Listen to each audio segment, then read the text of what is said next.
क्या आप जानते हैं कि भारत का एक ऐसा मसाला भी है जिसकी वजह से भारत गुलाम बना था। इतिहास के पन्नों को अगर पलट कर देखें तो यही मिलता है कि सबसे पहले वास्को डी गामा कालीकट के तट पर पहुंचा और उसके पीछे पीछे पुर्तगाली और फिर यहूदी, चीनी, फ्रेंच और अंग्रेज भी आए। प्राचीन काल में इस मसाले की कीमत सोने से भी ज्यादा हुआ करती थी। ये मसाला जिसके पास होता था वो बेहद ही रईस और ताकतवर माना जाता था। कहते हैं कि मध्यकाल में काली मिर्च की खेप जब यूरोप पहुंचती थी तो इसे पाने के लिए रईसों में होड़ लगती थी। इसका किसी के पास होना ताकत और रसूख की निशानी था। इसकी वजह भी खास थी क्योंकि एक तो ये काफी महंगा था, दूसरा ये भारत में पैदा होता था, अन्य किसी स्थान पर नहीं मिलता था ये। तीसरा, इसका स्वाद अंग्रेजों को काफी पसंद आया। फिर कुछ ऐसा हुआ जिसने देश को गुलाम बना दिया। अंग्रेजों ने इसे पाने के लिए वो किया जिसे भारत के इतिहास में काले दिन की तरह याद किया जाता है। कैसे इस काले सोने को पाने के लिए अंग्रेजों ने षड्यंत्र किया, हमारे देश को गुलामी की अंधेर चादर में लपेट लिया, आज इस वीडियो में आपको विस्तार से यही बताएंगे। लेकिन इससे पहले जल्दी से हमारे YouTube चैनल बेबाक पल्लवी को आप सब्सक्राइब कर लीजिए ताकि हमारे आने वाली हर वीडियो आप तक सबसे पहले पहुंचे। आइए अब वीडियो की शुरुआत करते हैं। काली मिर्च के लालच ने देश को बना दिया गुलाम। आपने कभी सोचा भी नहीं होगा कि जिन मसालों का आप स्वाद बढ़ाने के लिए अपने खाने में डालते हैं, इनमें से एक मसाला देश की गुलामी का कारण बना। इस मसाले को काला सोना कहते हैं। जी हाँ, मैं बात कर रही हूँ काली मिर्च की। दावा किया जाता है कि ये काली मिर्च ही है जिसके चलते पुर्तगाल जहाजी वास्को डी गामा भारत आया। फिर इस देश को कई हिस्से विदेशी उपनिवेश बन गए। दरअसल भारत के मसालों की चर्चा विदेशों में खूब थी। ख्याति मसालों की इस कदर फैली कि 16वीं सदी में पुर्तगाली व्यापारी और जहाजी वास्को डी गामा भारत आ गया। कहा जाता है कि अगर वास्को डी गामा भारत नहीं आता तो उसके पीछे फ्रेंच, अंग्रेज यहाँ नहीं आते। भारत शायद किसी विदेशी ताकत का या उपनिवेश भी नहीं बनता और गुलाम नहीं बनता। ये वही काला सोना था जिसने विदेश में भारत की एक अलग पहचान बनाई और भारत को सोने की खदान कहा जाने लगा। और यही वजह थी कि कई विदेशी और उपनिवेशकों का भारत आकर्षित करने लगा। लोग भारत से व्यापार करना चाहते थे और भारत में अपना उपनिवेश स्थापित करना चाहते थे। ऐसी ही कुछ मंशा थी अंग्रेजों की, जिनकी महत्वाकांक्षाओं ने इस तरह विस्तार लिया कि उन्होंने हमारे देश के कुछ हिस्सों पर अपना उपनिवेश स्थापित किया, अपने वायसराय यहाँ तैनात किया और इसी में एक मसाला था काली मिर्च। काली मिर्च था ताकत और धन का प्रतीक।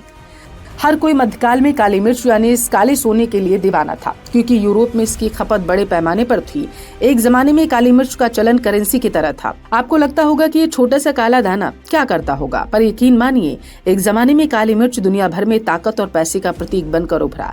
लोग व्यापार करने के लिए सोने और रुपयों की जगह काली मिर्च का आदान प्रदान किया करते थे। वजह भी अजीब थी। एक तो ये काफी महंगा था, दूसरा काली मिर्च को अपने पास रखना ताकत और रईसी का प्रतीक था। एक के बाद एक देश पर कब्जा जमाने के बाद आखिर अंग्रेज कैसे पीछे रहते। यहाँ पर अपना प्रभुत्व जमाने से शायद यही वजह थी कि जिसके कारण काली मिर्च को अंग्रेजों की काली नस्ल लग गई और निवेश करना देश में उन्होंने शुरू किया। फिर केरल पर कब्जा करने के साथ पूरे देश को अंग्रेजों ने गुलाम बना लिया। अगर देखा जाए तो उनको मकसद मसालों के व्यापार को हथियाना था क्योंकि भारत मसालों का सबसे बड़ा विक्रेता था उस दौरान और अंग्रेज बहुत अच्छी तरह से काले सोने यानी कि काली मिर्च की अहमियत को समझ गए थे। वो समझ गए थे कि अगर भारत पर कब्जा करना होगा और विश्व में अपनी रईसी और ताकत दिखानी है तो काले सोने पर कब्जा जमाए रखना बेहद जरूरी है। कहां से आई काली मिर्च? अब सवाल ये उठता है कि काली मिर्च की उत्पत्ति कहां से हुई। ये सारे सवाल सैकड़ों सालों से पूछे जा रहे हैं। माना जाता है कि हमारे घुमंतु पूर्वज इसे भारत लेकर आए। हालांकि कुछ का कहना है कि ये समुद्र और हवा के जरिए खुद यहाँ तक पहुँच गए। लगता यही है कि इसके बीज समुद्र के साथ बहते हुए यहाँ आए होंगे, फिर जमीन के संपर्क और केरल की अनुकूल गर्म और नम वातावरण में ये खूब फले फूले।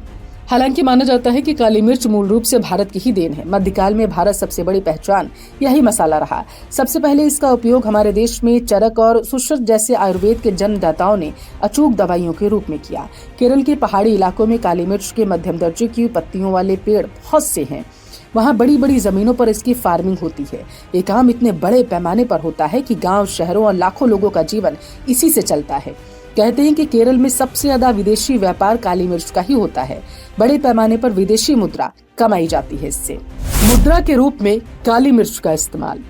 अगर भारत से बाहर की बात करें तो दावा किया जाता है कि 2500 ईसा पूर्व मिस्र में लोगों को दफनाए जाने के दौरान उनकी कब्रों में काली मिर्च रखी जाती थी। ग्रीस, रोम, पुर्तगाली सभ्यताओं में इसके बारे में विस्तार से बताया गया। 10वीं सदी तक आते आते यूरोप में भी काली मिर्च की मांग तेजी से बढ़ी।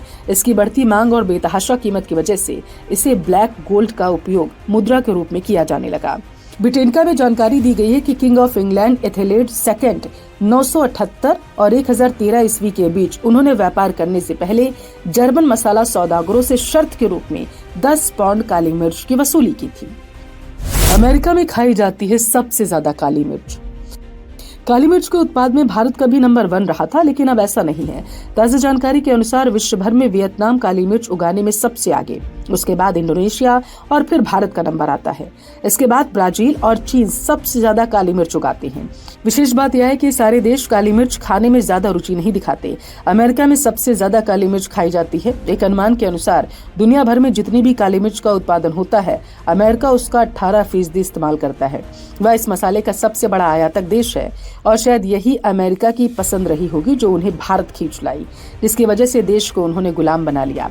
आपको ये जानकारी कैसे लगी हमारे जरिए कमेंट करके जरूर बताएं। जय भारत।